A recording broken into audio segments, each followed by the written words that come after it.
3월 24일 국내외 경제시장 헤드라인 뉴스 시작합니다. 트럼프 이란 공격 보류 선언 후 국제유가 10% 급락.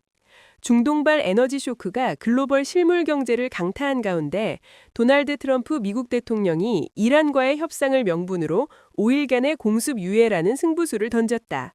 하지만 이란 정부가 이를 즉각 시장 조작을 위한 허위 사실이라며 정면 반박함에 따라 국제금융시장은 극심한 혼란에 빠졌다.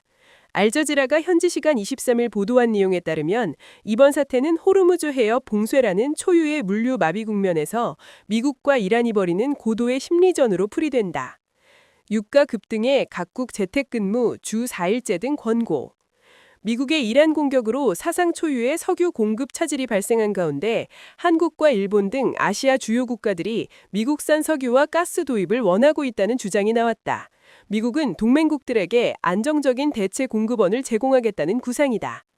테슬라 목표가 하향 악재에도 3.5% 상승, 리비아는 5.77% 상승한 15.77달러, 루시드 그룹은 2.49% 오른 10.31달러를 기록했다. 미국 의회, 엔비디아와 그록 라이선스 계약 제동, 규제 회피 편법 인수 비판. 크레토스 디펜스 앤 세큐리티 솔루션스는 스카이 퍼펙트 JSAT 코퍼레이션이 일본 위성 사업자의 유니버셜 NTN 이니셔티브를 위한 5G 비지상 네트워크 지상 시스템을 개발하고 검증하기 위해 크라토스를 선정했다고 발표했다. 현지 시간 23일 블룸버그에 따르면 도요타는 미국 2개 주의 공장에서 차량 생산량을 늘리기 위해 약 10억 달러를 투자한다고 밝혔다. 도요타는 향후 5년간 최대 100억 달러를 미국 시장에 투자할 방침이다.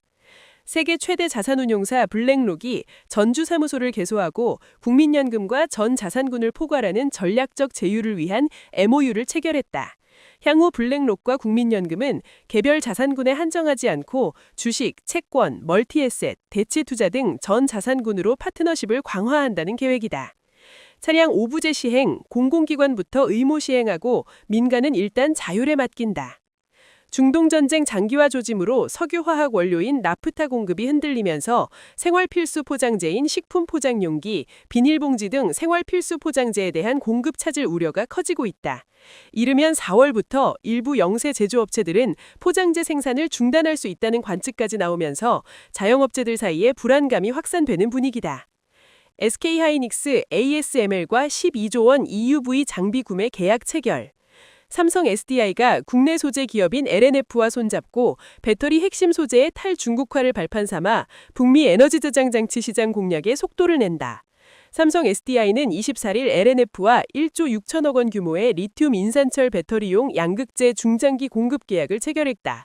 이번 계약으로 삼성 SDI는 내년부터 3년간 ESS용 LFP 배터리 생산에 필요한 양극재를 LNF로부터 공급받으며 해당 기간이 끝난 뒤에도 3년간 물량을 추가로 확보할 수 있는 우선 공급 옵션까지 확보했다. LIG 넥스원의 자회사 미국의 고스트 로보틱스가 대만 공급망과 협력 논의에 착수하며 현지 시장 진입을 본격화한다. 대만군의 로봇계 도입 추진과 맞물리면서 고스트 로보틱스가 자사 플랫폼에 현지 센서, 부품을 결합한 공급 기회를 확보해 아시아 지역 사업 확장에 속도를 낼 것으로 예상된다. 셀트리온 올해 영업이익 목표 1조 8천억, 자사주 1.7조 소각 결의. 23일 업계에 따르면 LG화학 여수공장은 이날부터 나프타 분해시설 2공장을 전격 중단했다. LG화학 여수공장은 1공장과 2공장에서 각각 연간 120만 톤, 80만 톤을 생산하고 있다. 하지만 원료인 나프타 조달이 어려워지면서 2공장부터 멈춰 세운 것이다. 24일 외신 코인데스크와 폴리티고 등에 따르면 미국 상원과 백악관은 스테이블 코인 이자 제공과 관련해 단순 보유에 따른 이자는 금지하되 서비스 이용 등 활동에 따른 보상은 일부 허용하는 방향으로 원칙적 합의에 도달했다. 지난 1월 이후 상원 뱅킹위원회에서 법안 심사를 가로막고 있던 핵심 쟁점이었던 이자 제공 허용에 대한 정치권 차원의 절충안을 마련한 것이다. 호주 1050달러 연금 펀드가 비트코인 투자를 검토했고 제도권 자금 유입이 신호다. 러시아 정부 주요 가상화폐 한정 자국 내 거래 허용 승인 논의. 스위스 국민은행 포스트파이낸스 알고랜드 거래 지원.